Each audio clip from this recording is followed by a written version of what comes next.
소리 들려요? 네.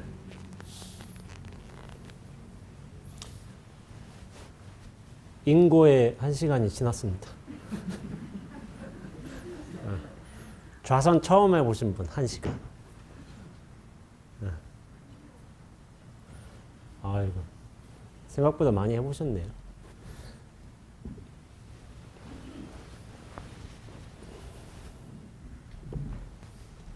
혹시 여기 보현사에 처음 오신 분 계신가요? 어이구, 많이 처음 오셨구나. 예. 그 뒤에 애기 왔던데 어떻게 이런 고양이 자리에 와가지고 나 같으면 안 올 텐데 놀아야지. 그래요. 여튼 이제 해종 스님하고 여기 주지 스님이었던 해종 스님하고 이제 저는 이제 같이 기본 선언에서 정진을 오랫동안 해가지고 서로 되게 막역한 사이예요. 왜냐면 저희가 2007년부터 만나가지고 7년이니까 햇수로 15년, 16년 뭐 이렇게 되는데 그렇게 같이 정진을 해가지고 해종 스님이 저보다 이제 한 기수 6개월 선배님이세요. 기본 선언 기수로 따지자면. 근데 이제 워낙 그 기수하고 저희 기수하고가 워낙 잘 지내가지고 허울 없이 잘 지내가지고 저희들은 굉장히 좋은 도반 우애 관계를 그렇게 유지하고 있습니다.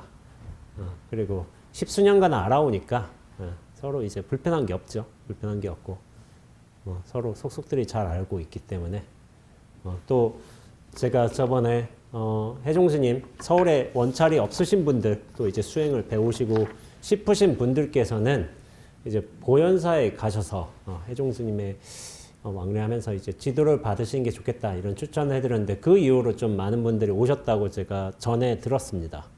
전에 들어가지고 그만큼 제가 해종스님은 개인적으로 오랫동안 알아왔지만 제가 믿고 또 존경하는 이제 도반 스님이시기 때문에 그렇게 추천을 했던 것이고 아마 직접 해종 스님을 경험해 보신 분들께서는 제가 왜 이런 추천을 하게 됐는지 다 아시게 될 거예요. 아시고 직감하고 계실 거라고 생각하고 있습니다. 예. 좌선 힘들지 않으셨어요? 보살님 힘들었죠? 예, 힘들어 보이시더라고요. 이쪽 보살님은 힘들었어요? 저는 어땠을까요? 예? 저요? 좀 별로 느낌 없더라고요. 저 1시간 자선 얼마 만에 해본 줄 아세요? 2년 반인가? 좌선을 너무 많이 했어요. 그리고 제가 제 법문을 오랫동안 들어오신 분들은 아시겠지만은 좌선을 통해서 선정을 닦는 과정이 맞아요. 기본적으로 맞는데 이것도 나중에 익어지면은 좌라는 형식에 굳이 매달릴 필요는 없습니다. 그게 나중에 뭐 제가 경험상으로 이렇게 얘기를 하지만은 좌라는 과정을 거칠 수밖에 없어요. 근데 저는 좌선은 언제부터 했냐면은 26살 때부터 했어요. 26살 때부터 해가지고 하루에 6시간에서 10시간 정도 몇 년 했냐면은 19년 정도 했어요. 그러니까 이걸 감안하고 생각을 하셔야지. 그러니까 저도 정진한 지가 꽤 오래됐단 말이에요. 나이는 이제 물론 이제 세납은 저의 나이 모르시는 분들이 있으신지 모르겠지만 제가 올해 44살입니다. 그러니까 20대부터 정진을 해와가지고 사실은 좌라는 게 되게 익숙해요. 익숙하고. 근데 제가 잘했겠어요. 맨 처음에 어거지로 앉았죠. 하루에 10시간 앉겠다고. 6시간 앉고 막 학생 때 6시간씩 앉았어요. 보통 행선도 하고 그렇게 했지만은 이게 쉬운 과정은 아닌 것 같아요. 근데 이제 그 당시에 수행을 제가 잘했다라고 생각하지는 않지만은 어거지로 애를 많이 썼는데 그런 과정들도 참 필요한 것 같다는 생각을 하게 돼요. 하게 되기도 하고 오늘 오랜만에 이렇게 앉아 보면서 어떤 느낌이 들었냐면은 막 앉으면서도 막 몸도 불편하고 막 생각도 왔다 갔다 하고 졸리기도 하고 막 그렇잖아요. 대부분 다 그래요. 저야 뭐 안 그러겠어요. 예전에 뭐 그랬으니까. 근데 요즘엔 뭐 그렇지는 않은데 그냥 솔직히 말해서 똑같아요. 말할 때랑 앉았을 때랑 별 차이를 못 느끼겠어요. 그러니까 똑같은데 그러면서도 이제 우리가 좌를 하면서도 정진을 하면서도 어떤 일들이 벌어지고 있냐면은 밖에서 차 소리가 계속 난단 말이에요. 제가 왕하기도 하고 저 사실 저 온풍기 저 히터에서 막 소리가 징 난단 말이에요. 그러면서도 어디서 찰칵찰칵 소리 나고 막 그런단 말이에요. 선원에서도 비슷한 일이 있어요. 선원에서도 정진하다 보면은 예전에 무슨 일이 있었냐면은 선원에 이를테면은 우리가 벌 같은 게 들어온단 말이에요. 파리 같은 거, 큰 파리 같은 애들도 들어오고. 그러면 여기도 이제 여기는 유리인데 저희는 이제 창호지로 바른 문에 그 벌들이 탁 하고 친단 말이에요. 그러면은 그 고요한 선방에서 스님들 10분, 20분 정진하고 계신데 벌이 탁탁 친단 말이야. 그러면서 벌 치면은 그게 주기적으로 친단 말이야. 탁탁 치면은 이게 소리가 크잖아요. 고요한 선방에서는. 그러면 이제 어떤 스님은 일어나셔서 계속 그러고 있으면 이제 문 밑장이 열어줘가지고 이제 벌이 나가게 이렇게 한단 말이에요. 근데 이제 그 탁탁 소리를 들으면서 저는 무슨 생각을 했냐면은 야, 저렇게 벌이 스님들 지금 깨어있으라고 저렇게 법문을 해주고 있구나 하고서 탁탁 하고서 온몸을 던져가면서 하는 거예요. 그 양반은 문빗장에 온몸을 던지는 거예요. 탁탁 치고 있으면서 야, 저렇게 벌도 이렇게 법문을 해주고 계시네. 스님들 깨어있으라고. 근데 아니 나 정진하는데 저 벌이 자꾸 시끄럽게 하네. 이렇게 하면 사실은 그건 맞지는 않아요. 사실은 맞지는 않고 실제 저게 법의 소리를 들려야 돼요. 법의 소리로. 그냥 생각, 저렇게 법문해 주시네. 그런 것도 뭐 나쁜 건 아니지만은 탁탁 하면서 그렇게 법의 소리로 들리게 된다면은 사실은 우리가 더 이상 그 주변에 소리라든지 느낌이라든지 그것이 불편하지 않게 되는 경우도 분명히 오게 됩니다. 차 소리 지금 막 지나가고 있잖아요. 그러다가 빵 소리도 나고 저게 어떻게 보면은 그렇게 생각하신 것도 좋아요. 나를 깨우려고 저렇게 차마저도 저 무정물마저도 빵 해주는구나. 그렇게 내가 체감은 안 된다 하더라도 그런 생각을 하면서 좀 받아들이는 것도 좋습니다. 나중에 그리고 여러 신도님들이나 여기 참여하신 분들께서 당신들만의 공부가 익으신다면은 그 모든 경계들이 사실은 전 법으로 들어오리라고 생각하고 있습니다. 우리는 나중에 제가 얘기하겠지만은 우리는 사바세계에 사는 거 아니에요. 법의 세계에 살고 있어요. 법의 세계. 법이 펼쳐지고 있는 여기가 극락세계인데 나에 갇혀 있으면은 나의 생각과 관념과 집착과 존재감, 실체감에 갇혀 있으면 여기가 사바세계예요. 근데 전체의 시선으로 깨어있는 삶으로 살게 되면 여기가 사실은 극락세계예요. 극락세계인데 똑같은 세계예요. 그러나 갇혀있느냐 벗어나느냐 그 차이만 있을 뿐입니다. 빵 저게 깨어나라고 막 해주는 거예요. 버스가. 저걸 소음으로 생각하면 안 된다 이거죠. 제가 해종 스님과의 인연도 있지만은 저와 오래된 인연의 스님들이 좀 몇 분 계세요. 기본선언. 기본선언이란 코스가 처음부터 이제 우리가 조계 중에서 비구가 되기 위해서는 기본 교육과정 4가지 중에 하나를 거쳐야 돼요. 그 중에 뭐 이제 강원이 있겠고, 해인강원, 통도사 강원, 수덕사 강원 이런 게 있겠고, 승가대가 있겠고, 동국대가 있겠고, 마지막으로 이제 기본선언이라는 코스가 있어요. 기본선언 처음부터 선정진을 하려고 목적을 한 스님들이 그렇게 출가자들이 모여가지고 정진하는 곳이에요.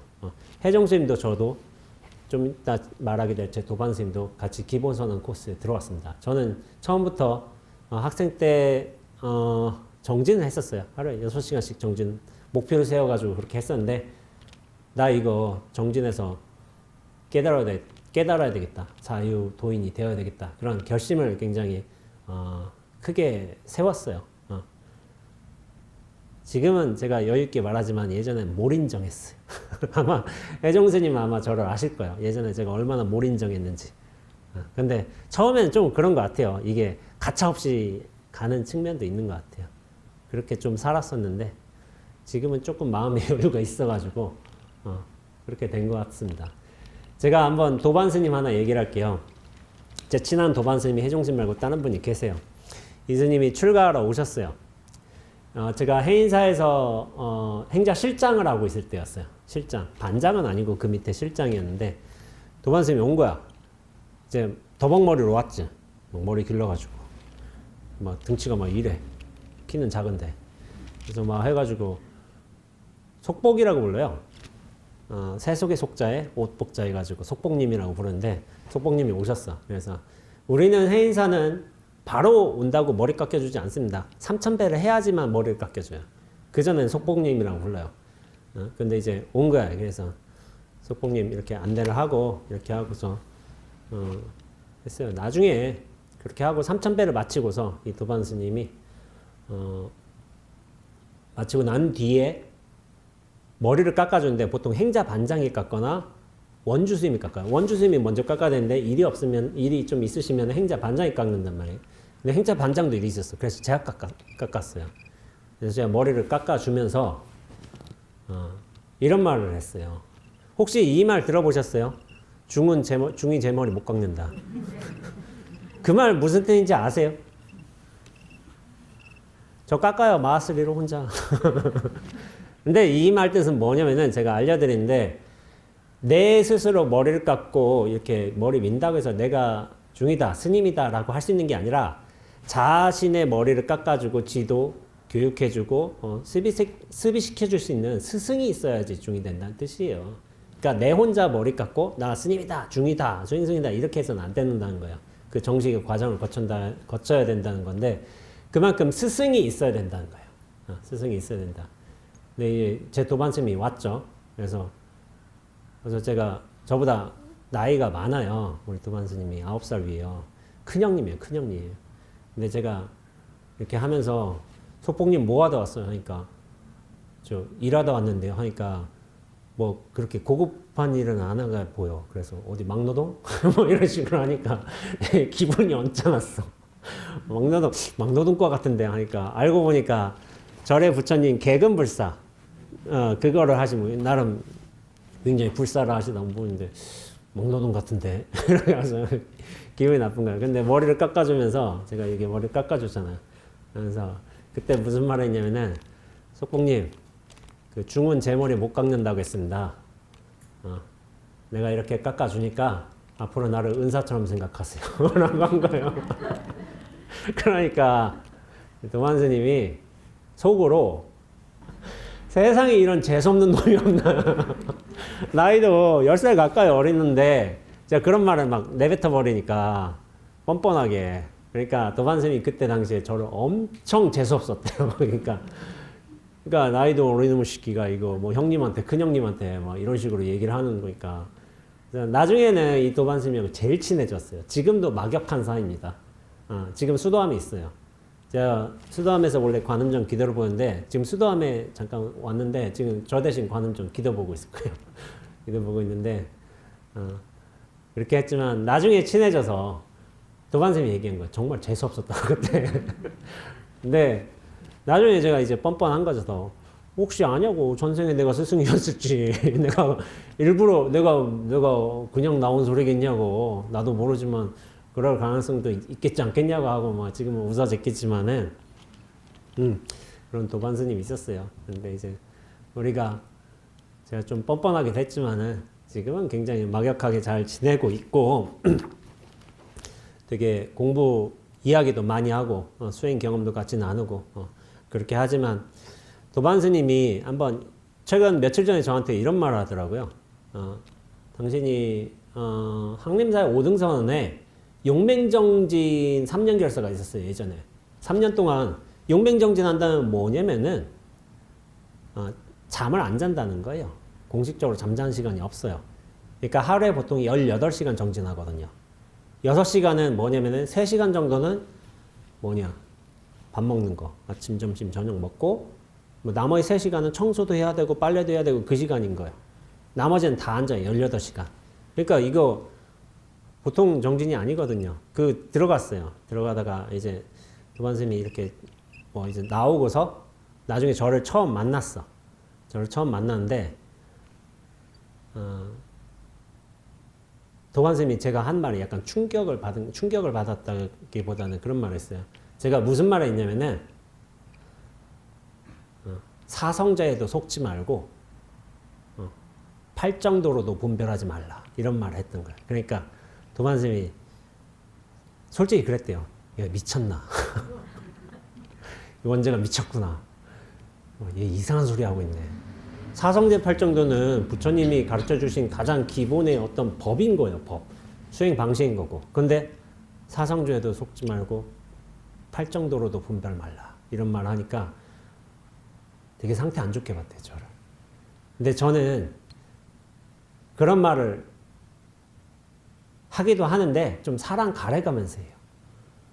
좀 들을 만한 사람이 있을 때 하는 것이지, 그걸 입에 불자 되셨는데 뭐 6개월 한데 사성제에 속지 말고 그런 말 하면 안 돼요. 도반 스님은 수준이 되니까 이 말 알아들을 수도 있겠지 하고서 제가 한 거예요.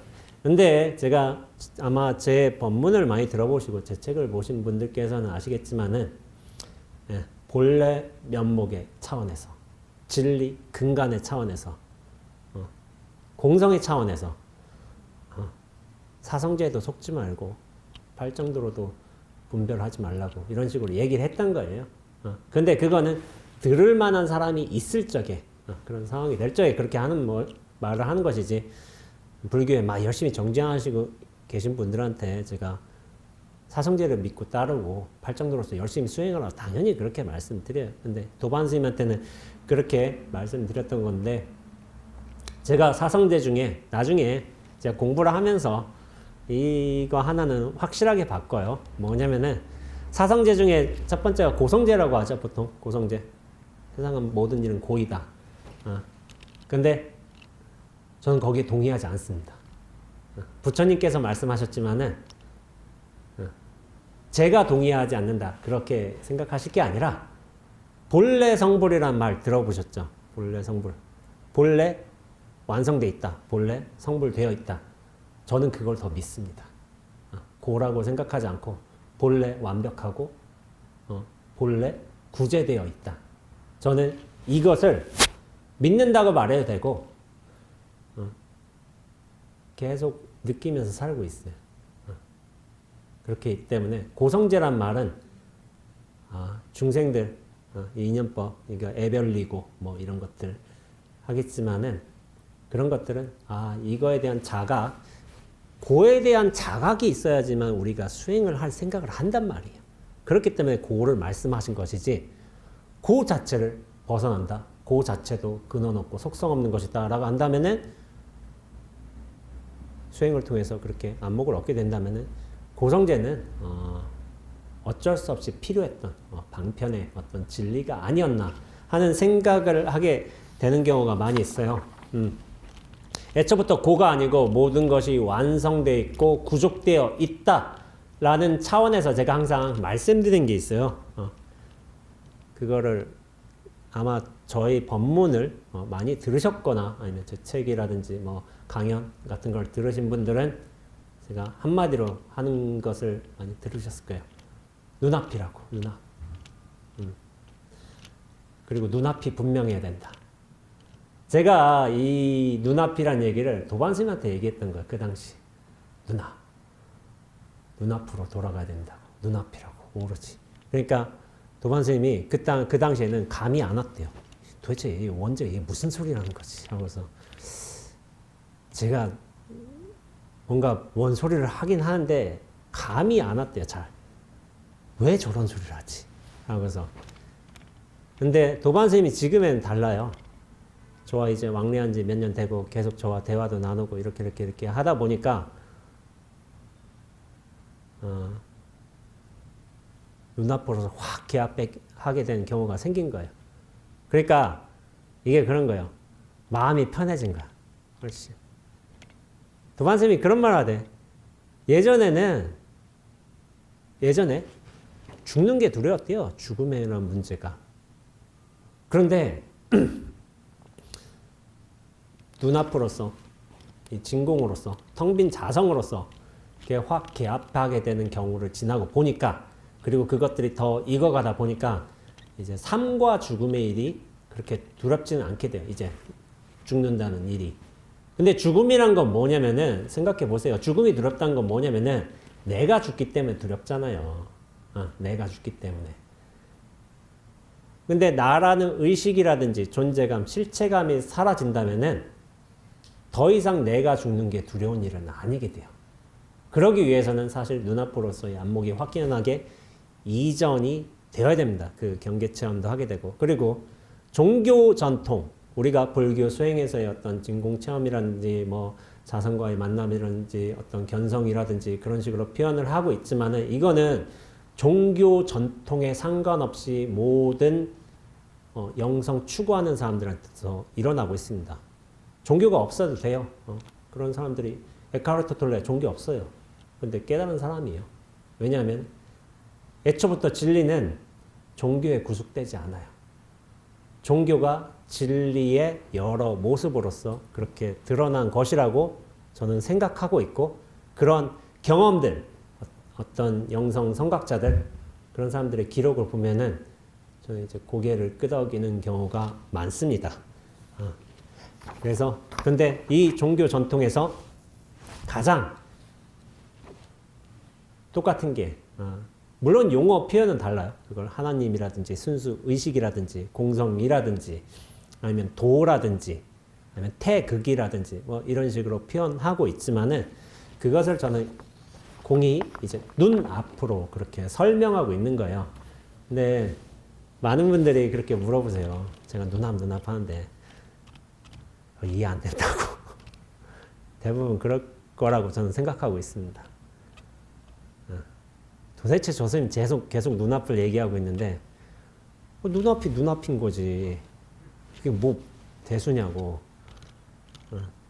저도 그랬을 것 같아요. 제가 만약 학생 때 이 말을 들었다면은, 이거 눈앞이 뭐 대수냐고. 근데 체감을 하면 다른 거예요. 체감을 하면. 이게 체감의 영역인데 그게 달라지는 거예요. 임재어록, 제가 임재어록 여러 차례 이제 언급하려고 했는데, 한번, 사실 제가 오늘 법문 준비를 안 해가지고 아침에 했어요. 30분 정도 준비를 해가지고. 근데 뭐 임재 선생님 워낙 조사 선생님들이 좋은 말씀 해주셨기 때문에 저는 그것만 끌어다 쓰면 돼요. 제가 뭐 굳이 뭐 할 필요는 없는 것 같고, 근데 이제 워낙 조사 선생님이 잘 말씀해 주셨기 때문에 제가 한번 얘기를 해볼게요. 임재 스님이, 스님들이요, 여긴 스님들이라고 표현했죠. 왜냐면 말하는 화자 대상이 다 스님들밖에 없으니까. 그러나 뭐 대덕들이요, 아니면 뭐 당신들이요, 뭐 이렇게 해도 상관없죠. 무엇을 찾는가? 지금 눈앞에서 법을 듣고 있는 의지함 없는 도인은 또렷이 분명하여 모자랐던 적이 없다. 그대들이 조사나 부처와 다름이 없고자 한다면 다만 이와 같이 볼 뿐 잘못되지는 않을까 의심하지는 마라. 그대들이 마음과 마음이 다르지 않음을 일러 살아있는 조사의 마음이라고 한다. 마음이 만약 다르다면 본성과 모습이 따로이겠지만 마음이 다르지 않기 때문에 본성과 모습은 다르지 않다. 이 말씀 잘 이해되세요? 저는 어려울 거라 생각하는데, 근데 임재스님이 되게 쉽게 말씀을 하신 거예요. 말씀하신 건데, 눈앞에서 법을 듣고 있는 의지함 없는 도인이 또렷이 분명하다고 하셨어요. 여기 도인이 있다는 거예요. 근데 비유가 그렇다는 거예요. 눈앞에 뭐 없어요. 뭐가 듣고 있어. 아마 많은 분들께서는 내가 듣고 있다고 생각하실 거예요. 내가. 그렇게 느끼지 않으세요? 저는 그랬던 것 같아요. 내가 듣고 있다. 내가 보고 있고, 내가 듣고 있고, 내가 생각하고 있고. 그런데 요즘엔 좀 달라요. 전 잘 모르겠어요. 누가 듣고 있는지. 그런데 모르는 게 맞아요. 왜냐면 찾을 수가 없으니까. 애초부터. 이게 묘한 거예요. 그러니까 나라는 존재의 실체감에 빠져있을 때는 이게 분명히 있다고 생각하고 있고 이게 나라는 존재고 이게 확연히 있다고 생각. 내가 듣는 거야. 근데 여기서 확 벗어나게 된다면은 굳이 표현하자면은 전체가 듣고 있어. 전체가 보고 있고 전체가 느끼고 있고. 그런데 제가 이런 표현을 자주 했지만은 나라는 통로는 거치게 되어 있어요. 이게 통로처럼 느껴진다는 거지 실체처럼 느껴진다는 건 아닌 거예요. 전체가 듣고 있는데 나라는 인연 통로는 거치면서 보고 듣고 느끼고 생각하면서 벌어지는 일들이 사실 우리 일상의 일들이고 이게 진리의 일들이에요.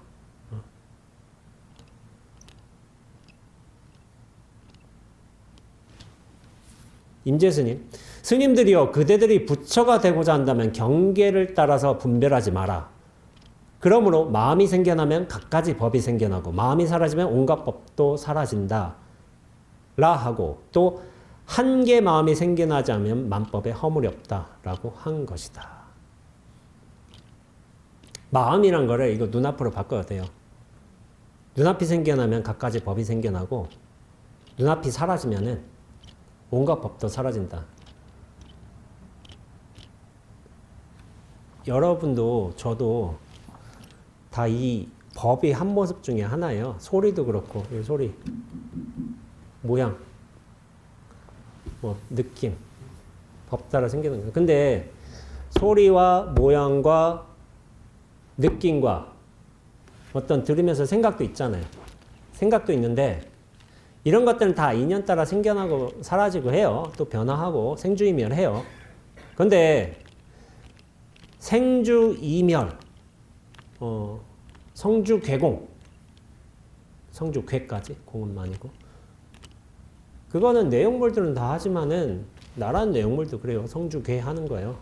이렇게 태어났다가 이렇게 하다가 뭐 소리도 하고 모양도 하고 뭐 그렇게 뭐 커피 마시면 쓴맛도 느끼고 뭐 그렇게 하지만은 그런 모든 내용물들은 바뀌게 되어 있지만은 이게 눈앞은 안 바뀌어요. 이게 제가 한번 비유를 해드려 볼까요? 해드려 볼까? 고살님은 대전에서 왔죠? 대전에서 아침에 뭐 KTX 타고 오셨죠? KTX 타고 집에서 일어났을 거 아니에요? 집에서 일어나고 아침 드셨어요? 아침 안 드셨어요? KTX 타고 왔을 거 아니야. 여기서 풍경도 봤을 거 아니에요. 서울역에 내리고. 여기는 어떻게 오셨어요? 못 타고? 지하철. 그쵸? 지하철에서 사람들이 있을 거 아니에요. 시간도 다르고. 아침에 분명히 8시든 일어나서 씻고 뭐 밥도 먹고 수 있겠고 집에 있었어. 근데 나중에 KTX로 옮겼어. 옮겨가지고 지하철 탔어. 지하철 타고 지금 보현소에 왔어. 3층 복당에 올라왔죠. 장소는 다 바뀌어요. 장소, 이런 장소도 바뀌고 내가 만난 사람도 바뀌고 공간도 바뀌고 소리도 바뀌어요. 그런데 안 바뀌는 게 있어요. 안 바뀌는 게. 그게 눈앞인 거예요.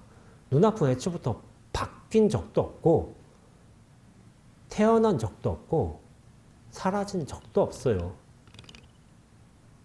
이게 분명해야지만 사실은 자기 안목의 활달이 열리는 겁니다. 근데 이게 왜 힘드냐? 나한테 오랫동안 갇혀 살던 습이 강해서 이게 너무 힘든 거예요. 여기서 한번 크게 벗어나야지만은 운전하는 저 양반이 계속 눈앞 하는데 저거를 본인 스스로 느낄 수가 있는 거예요. 제 도반 선생님이 왜 좀 누남하는데 근데 제가 임재스님 하지만 제가 한 얘기가 아닌 거예요. 여러 대덕 조사 선생님들께서 이미 말씀해 놓으셨던 것 뿐이고 저는 눈앞이라고 계속 동일하게 설명하는 건데 그렇게 모든 것들이 생겨나고 사라지고 하지만 눈앞은 태어난 적도 없고 죽은 적도 없어요. 세간이나 출세건에서나 부처도 없고 법도 없다. 부처와 법은 눈앞에 나타나지도 않고 잃어버린 적도 없다. 설사 있다고 하더라도 모두가 명칭이요 말이요 글귀일 뿐이다. 이게 참 조사 선생님들이 그런 거예요. 부처나 법도 명칭이요 말귀요 글귀라고 했어요. 부처도 눈앞에서 생겨난 개념 아니에요. 깨달음이 따로 있다든지 깨달은 사람이 있다든지 부처도 드러났을 뿐이에요. 인연 따라서. 근데 이 눈앞은 애초부터 드러나지도 태어나지도 사라지지도 않는 어떤 본연의 텅 빈 바탕인 거죠. 근데 그걸 깨달은 사람을 부처라고 부르는 거예요. 그걸 깨달은 사람. 어린아이를 이끌고 달래며 병에 따라 처방하는 약으로서 표현한 명칭과 글귀인 것이다. 부처와 법을. 그런데 명칭과 글귀는 본래 스스로 명칭과 글귀인 것이 아니라 그대들 눈앞에서 밝고 신령스럽게 비춰보고 들어서 알고 밝게 빛나는 것이 모든 명칭과 글귀를 만드는 것이다. 라고 했어요. 아까 전에 차 소리 지나면서 빵! 하기도 하고 우리가 선언에서 정진할 적에 벌이 탁 치기도 하고 그런 것들이 저걸 부처의 일이라고 생각하진 않잖아요. 근데 눈앞으로 바라보면은 저 모든 게 이제 부처님이 저렇게 화신으로 변하셔서 이렇게 인연 따라 저렇게 설법해 주시는구나 라고 알게 될 수가 있습니다.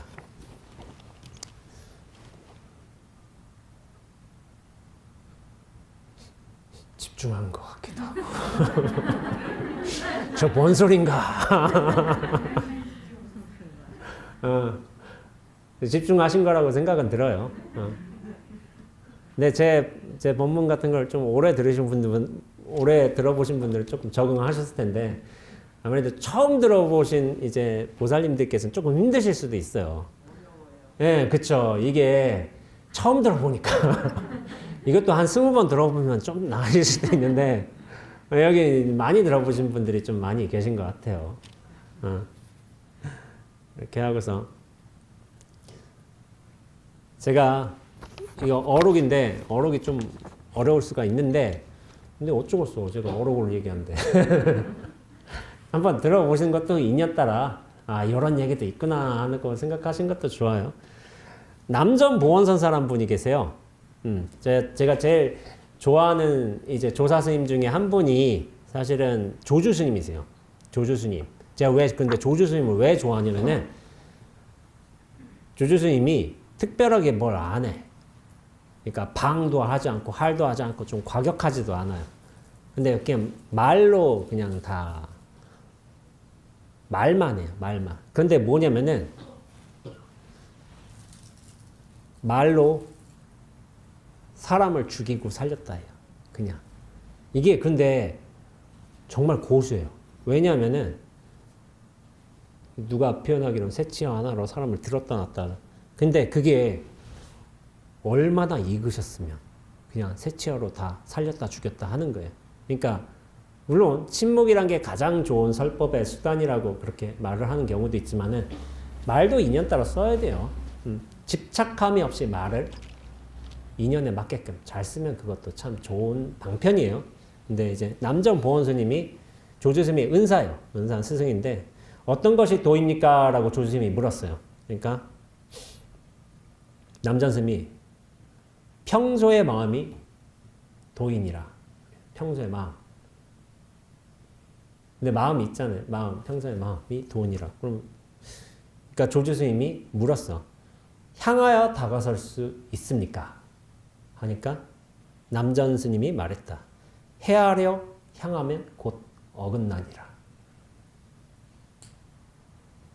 근데 보통 그렇잖아요. 마음이라고 하지만은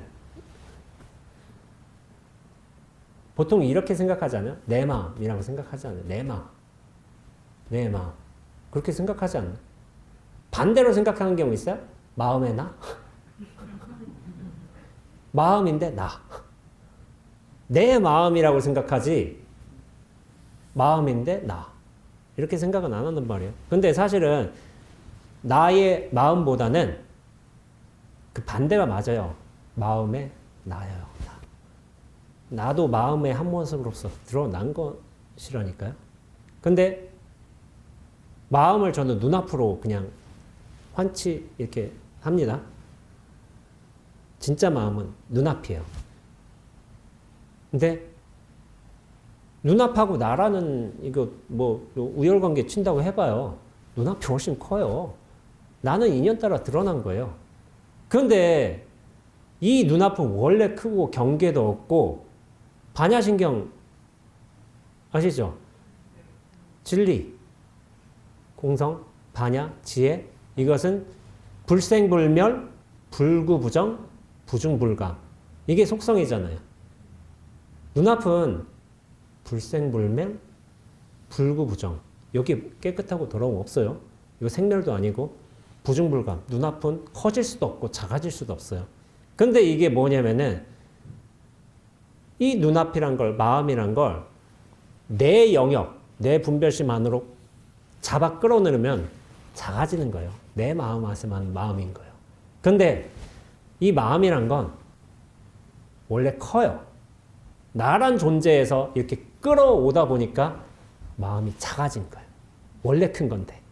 근데 나의 실체감과 존재감이 확 깨지게 된다면 어떻게 되냐면 이 마음이 엄청나게 확대돼요. 그래서 허공이란 비유를 많이 하신 거예요. 예전 선지식께서도 허공성, 허공과 같다.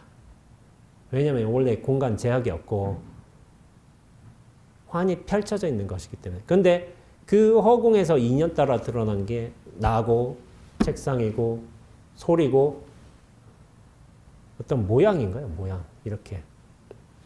근데 조주스님이 물은 거죠. 평상시의 마음이 도인이라 눈앞이 도인이라고 했다 치죠. 그러면은 향하여 다가설 수 있습니까? 이 눈앞으로 어떻게 다가서요? 이 어떻게 다가서냐고. 방법이 없어요. 방법이. 근데 방법이 있다면은 한 방법은 딱 있어요. 한 방법. 여기 다가설 수 있는 방법. 딱 하나. 나가 깨지면 돼요. 그 방법 딱 하나뿐이에요. 그러면은 나라는 생각 중심 실제성이 확 깨지게 되면 전체와 탁 만나게 돼 있습니다. 그걸 이제 우리가 일별, 견성이라고 하기도 하고 이게 정말 일치가 된다면은 그걸 개합이라고 부르기도 해요. 개합. 개합된다는 말에 개합인데 그렇게 전체성으로 개합된다면은 이게 그때부터는 재밌어요. 내가 보여. 내가 보이고 내가 재밌어요. 그게 그래서 제가 이런 말 자주 해요. 갇혀 살 땐 몰라요. 자기가 갇혀 살고 있는지. 근데 벗어나 보면 알아요. 내가 그제서야 갇혀 살아왔다는 사실을 알 뿐이에요. 근데 여기에 꽉 갇혀 살면은 뭔가 생각에 갇혀 살면은 몰라요. 근데 정말 활달이 열리다 보면 몸과 생각도 드러나게 되어 있습니다. 그런 과정을 분명히 거치게 돼요. 불교만 거치는 게 아닌 거예요. 다른 영성 과정도 다른 종교 전통에서 똑같이 거쳐요.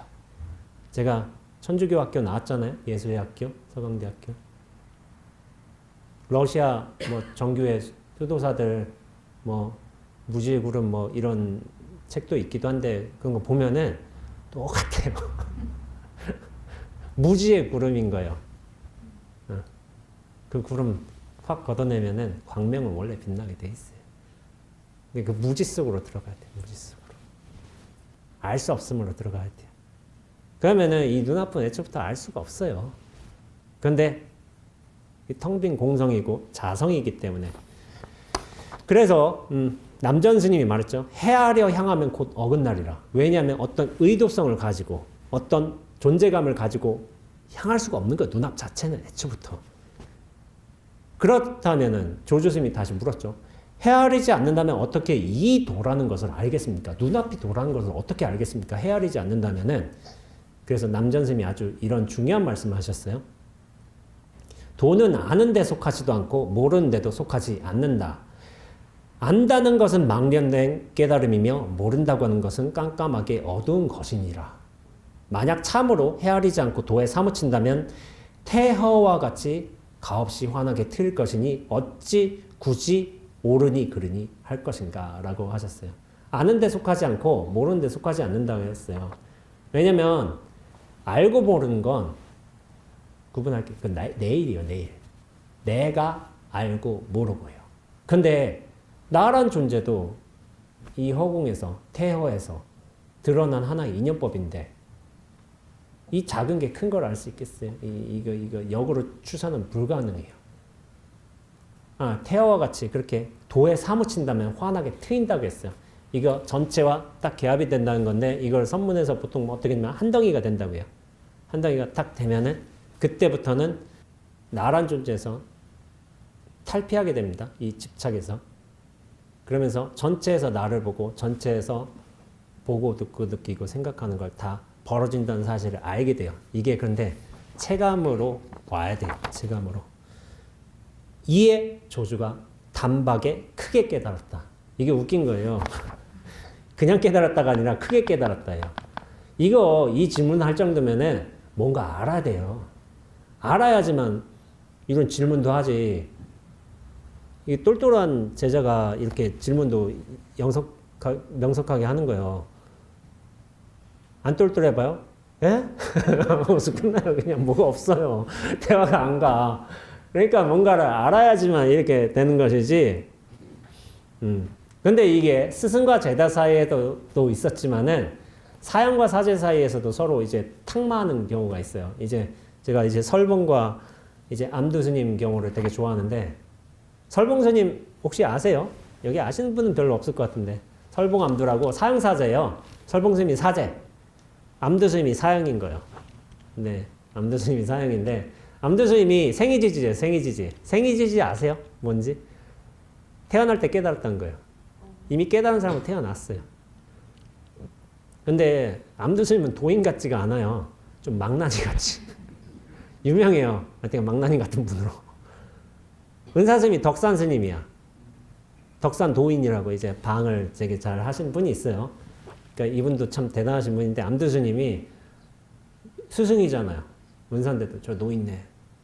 저 정신 못 차리고 있고 막 뒤에서 막 험담하고 있고 막.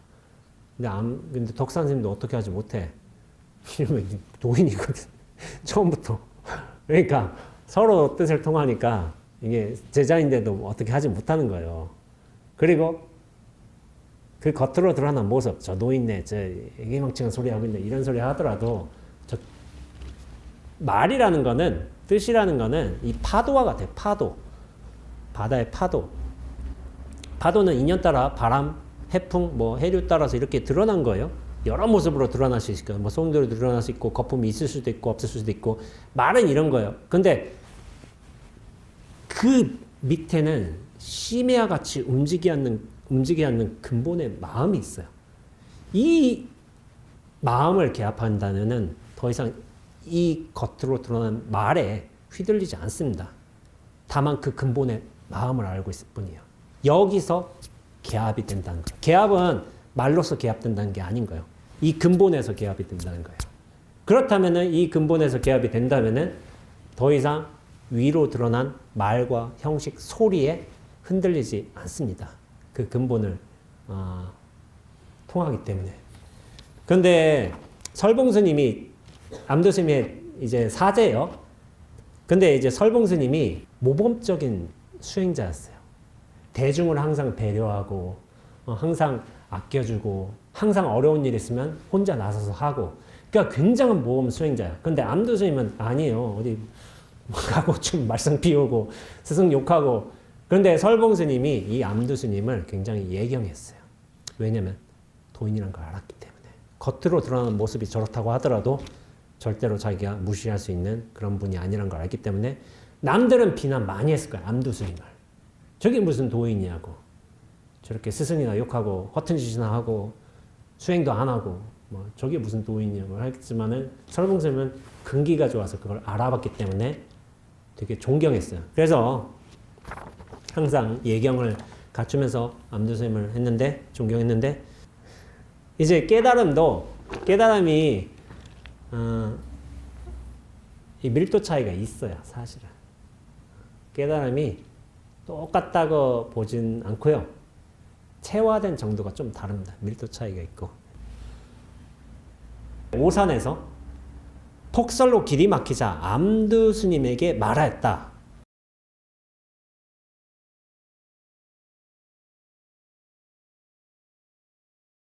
제가 당시 덕산에 있을 때 몽둥이가 떨어지자 통 밑바닥이 쑥 빠진 것 같았습니다. 라고 한 거예요.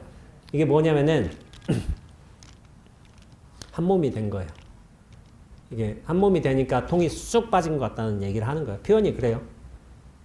그러니까 나라는 껍질이 있다고 보죠. 통로라고. 뭐가 생각이며 분별이며 실체감이며 이게 꽉 차 있어. 근데 이게 한번 쑥 빠진 거야. 그럼 내가 통로가 됐다고 쳐봐.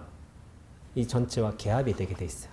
밑통 쑥 빠진다는 표현하는데 이게 한 덩어리 됐다, 일체됐다, 개합됐다 이 표현인 거예요.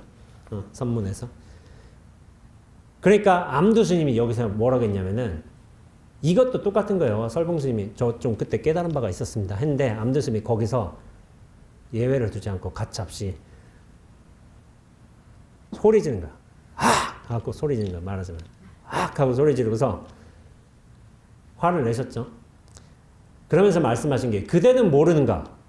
문으로 들어오는 것은 집안의 보물이 아니라 모름지기 자기의 가슴 속에서 흘러나와 하늘을 덮고 땅을 덮어야만이 비로소 조금은 들어맞는다는 것을. 그러니까 이게 뭐냐면은 깨달음이 덕산 스님 통해서 덕산 스님이 이렇게 몽둥이 때렸잖아. 들어온 거야. 근데 암두 스님이 들어온 것에 속지 말라고. 그러면서 집안의 보물이 아니라고 했어요. 밖에서 들어온 거는 보물이 아니에요. 내 집안에서 원래 나와야 되는 보물인 것인데 모름지기 자기의 가슴 속에서 흘러나와 하늘을 덮고 땅을 덮어야지만 비로소 조금은 들어맞는다. 이게 뭐냐면은 뭔가를 좀 잡고 있었던 거예요. 설봉주님이. 이거 깨달음이 있습니다. 근데 그것마저도 부정하고서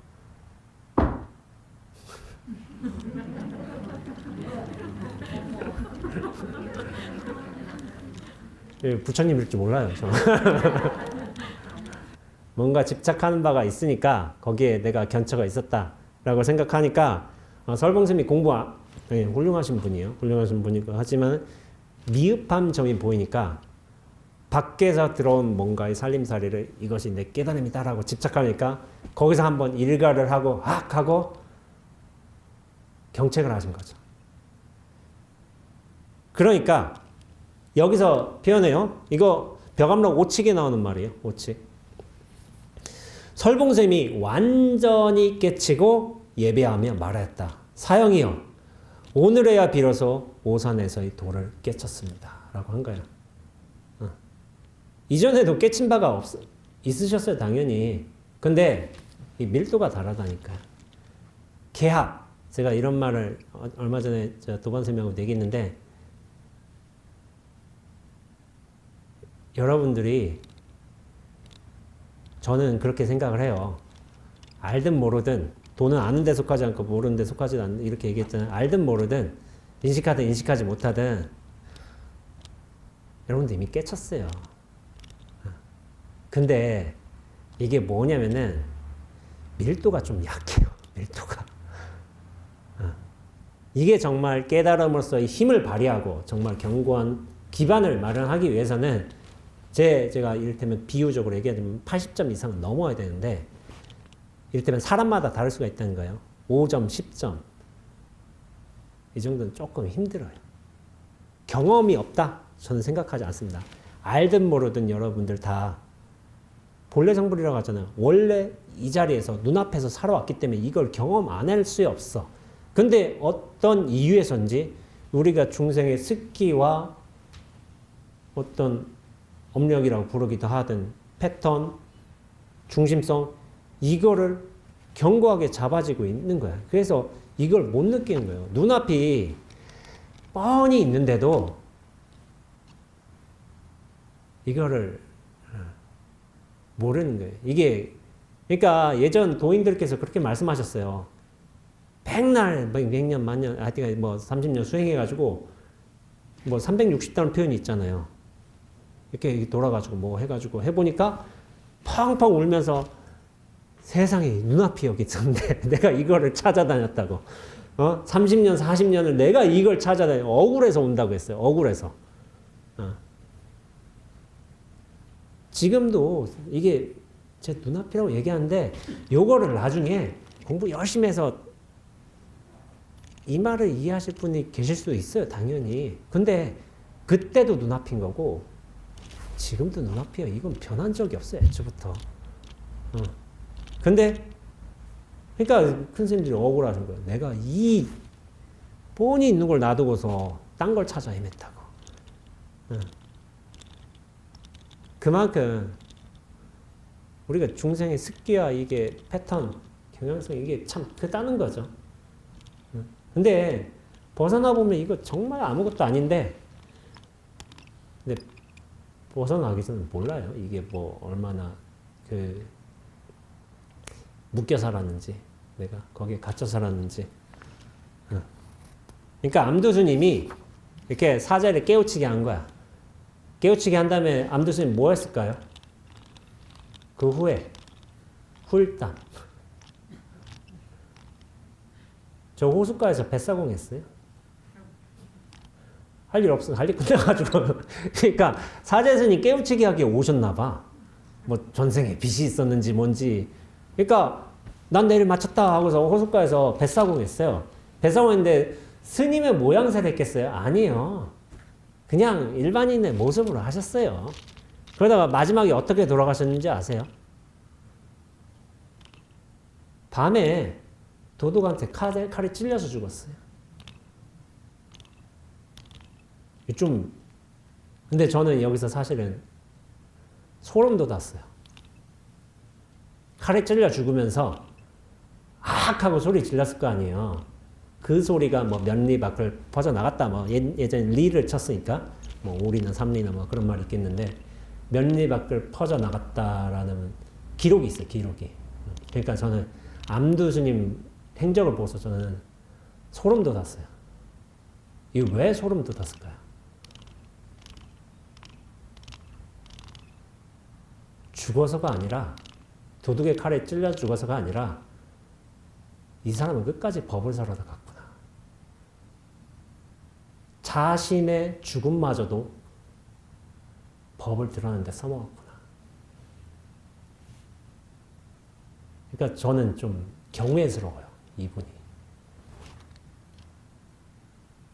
근데 일반 그 시대도 어떻게 이렇게 생각했을 거 아니에요. 이 소리를 들으려고 하지 않고 저 스승한테 저렇게 하니까 칼에 찔려 죽지. 전생의 업장이 어쩌고저쩌고 해가지고 그렇게 생각한단 말이에요. 대부분 그럴 거예요. 아니에요. 법을 살아다 가셨어요. 근데 철두철미하셨던 거예요. 철두철미. 저는 되게 개인적으로 존경해요. 암두스님을. 저는 못할 것 같으니까. 근데 속인 거예요. 속인 거. 도둑의 칼에 찔려 죽인 모습으로 겉모양을 속인 거야. 근데 이렇게 힌트를 주고 가셨구나. 참 대단하신 분이다라고 생각을 하게 돼요. 생각을 하게 되고 암두스님, 이 죽음과 관련해서 제가 예전에 한번 이런 말을 한 적이 있는데 법륜스님이 하신 말씀이 있어요. 법륜스님 이런 말씀하셨어요. 당신께서는 돌아가실 적에 이를테면 큰 스님들 돌아가실 적에 뭐 이제 법회 이렇게 해놓고 막 향 하나 피워놓고 야 마지막 시간인데 향 하나 피워놓으니까 질문해라 하면 막 이렇게 질문하고 이렇게 입정하고서 이렇게 돌아가시면 되게 멋있잖아요. 정말 멋있잖아요. 그게 요즘 유튜브에 찍혀봐.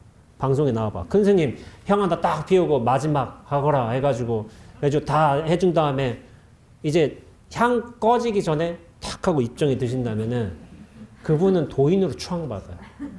요즘 시대. 너무 멋있잖아. 그렇잖아요. 진을 스님이 그러셨어요. 보주 진을 스님이. 그러니까 그분 도인 맞아요. 근데 그렇게 방편을 쓰셨지만은 어떤 스님이 있어.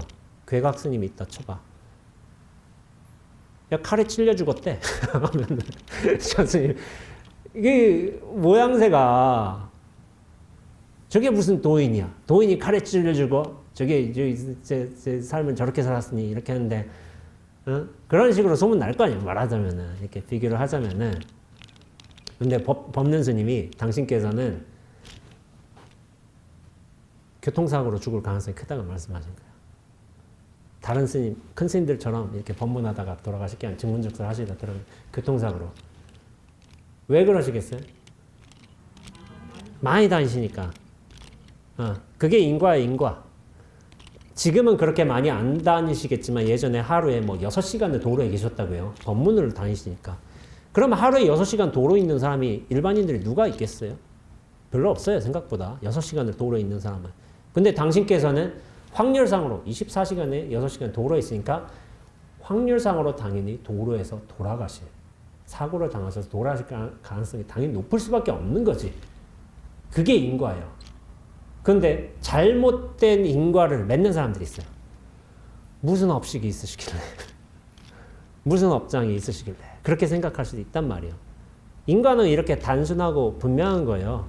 근데 우리는 자꾸 거기다 선악의 일을 껴놔. 업장의 일을 껴놓고 그러면 안 돼요. 단순하고 분명하게 봐야 돼요. 근데 그 단순하고 분명한 것의 가장 최고가 눈앞이라는 거예요. 눈앞. 그래서 눈앞으로 보고 듣고 느끼고 생각하셔야 된다는 거예요. 제가 이게 정말 말끔한 거야. 말끔하게 볼 수 있는 거. 그래서 제가 언제 도반스님하고 이렇게 얘기를 하다가 라면 끓여 먹다가 라면을 이제 저장해서 뭐 라면 끓여 먹다가 이렇게 한 거예요. 도반스님이 이런 말을 한 거예요. 그래서 스님 이 공부의 끝이 어떻게 되는 건데? 이렇게 물어본 거예요. 그러니까 제가 뭐라고 했을 것 같아요? 이 공부의 끝은 뭐다? 예? 그치. 그럴 수도 있고 그것도 모습 중에 하나인데 제가 좀 충격받으라고요. 뭔 얘기 했냐면은 중생되는 거야. 중생되는 거라겠어요. 충격이 아니라 사실이에요. 사실. 중생하는 거예요. 중생. 부처는 우리가 성불하세요라고 하잖아요. 오시면 성불하세요. 근데 저는 보살님들이 그래요. 저보고 성불하세요 이러면 예 먼저 하세요. 전 나중에 할게요. 그래서 이래요. 보통은 먼저 하세요. 저는 좀 놀다 가요.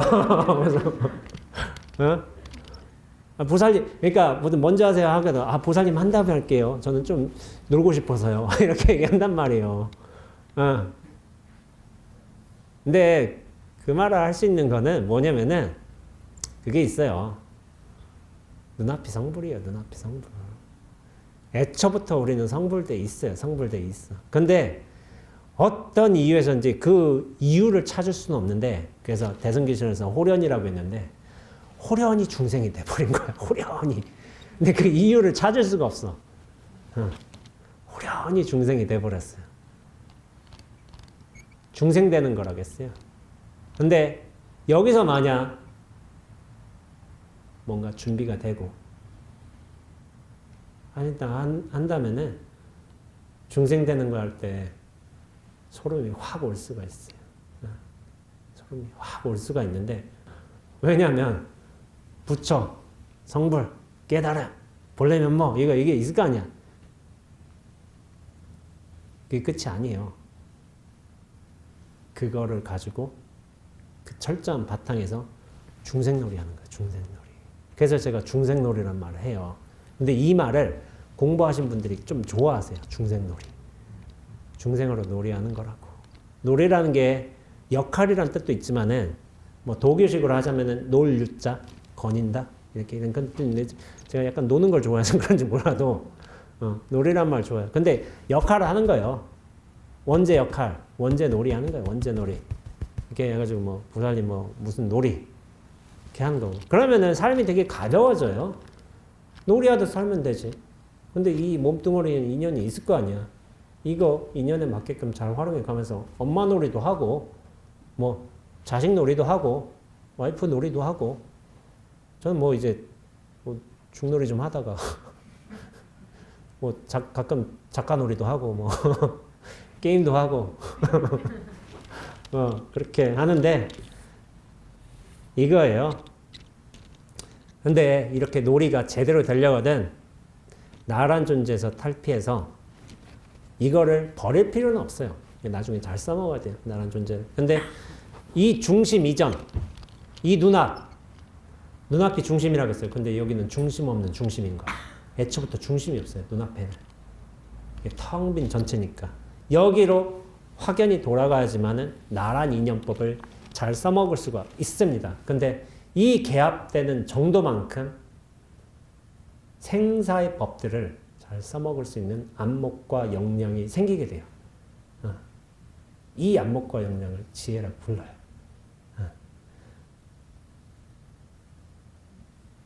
여러분들 49제 같은 거 지낼 적에 이런 법문이 있을 거예요. 불심으로 바라보면 온 세상이 불국토요. 범부들의 마음에는 불국토가 사바로다. 불심으로 바라보면, 이 불심을 또 바꿀게요. 눈앞으로 바라보면 온 세상이 불국토예요. 그런데 범부는 뭐예요? 나란 존재에 갇혀 산다는 거예요. 내가 원하는 어떤 방향성, 지향성, 좋아하는 거, 싫어하는 거, 애증, 시비, 유무 이런 것들에 꽉 쥐고서 살면은 이 세상이 사바세계예요. 사바세계. 온갖 나쁜 일들이 많이 벌어지고 있어요. 마음에 안 드는 일. 내 기준엔 저 사람 별론데. 저런 일 벌어지면 안 되는데. 이런 방향성으로 가야 되는데. 근데 눈앞으로 바라보면은 애초에 인연과 순리에 맞게끔 일들이 알맞게 벌어지고 있어요. 알맞게. 적당하게. 근데 내 기준 가지고 보는 거야. 여기로. 근데 전체로 보게 된다면은 모든 일들은 알맞게, 적절하게, 온전하게 벌어지고 있습니다. 거기서 안온해지는 거예요. 거기서부터 나란 인연법을 쓸 수가 있게 돼요. 그 차이가 있죠. 그래서 제가 지옥과 극락이란 것도 이런 말씀 드려요. 지옥과 극락이란 뭐 불교에 말이 많이 있지만은 뭐 아미타 정토를 가고 그런 말 있지만은 지옥과 극락이란 건 내가 죽어서 가는 게 아닌 거예요. 내가 눈이 확 뜨이게 되고 나란 존재에서 이렇게 집착해서 분별심에서 벗어날 수 있다면은 이 세상이 곧장 극락이에요. 이 세상이 곧장 극락. 만난 사람이 곧장 부처고 저 기침 소리가 살아있는 법문인 거고. 응? 응? 그게 되는 거예요. 그래서 무문 스님이 이제 그 무문관에서 무문 스님이 이런 송을 하신 적이 있어요. 이제 송을 개송을 쓰셨는데 봄에는 갖가지 꽃, 가을에는 달, 여름에는 맑은 바람, 겨울에는 눈이라.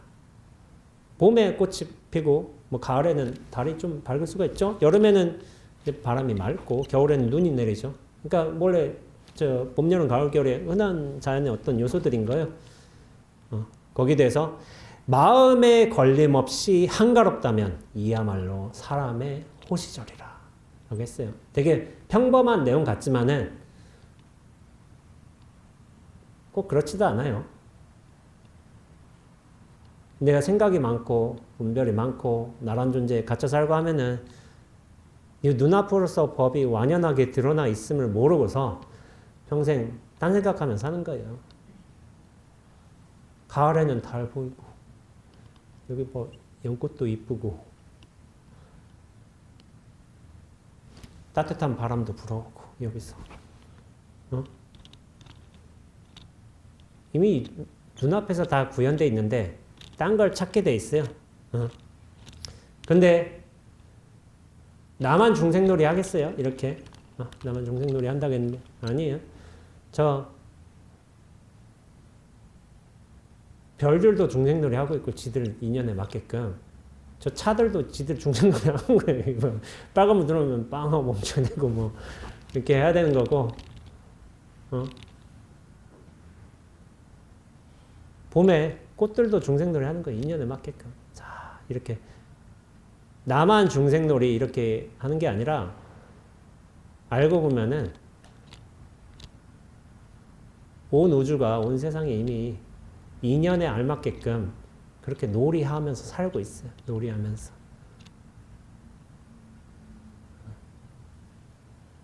봄에 제가 아까 전에 경주 벚꽃 이렇게 쳐보니까 아직은 개화를 안 했다고 하대요. 매화 펴 있다고 하대요. 목련 피고. 수도하면 조금 늦어요. 한 보름 정도 늦더라고요. 경주에 비한다면은. 열흘에서 보름 늦는데 다음 주쯤에 아마 경주쯤에 저 남도에서 좀 개화하지 않겠어요? 벚꽃놀이. 예. 꽃놀이 가세요. 그런데 물론 내가 꽃놀이 가는 것도 좋고 이렇게 다 가지만은 눈앞으로서 꽃놀이도 즐기고 봄 자외선도 쬐고 눈앞으로서 저 뭐 군밤 냄새도 맡고 눈앞으로서 그렇게 맛있는 음식도 먹고 그렇게 한다면은 지금 여러분들이 사실은 별거 아닌 거라도 이게 사소한 꽃향기라도 사실 극락세계를 살고 있는 거예요.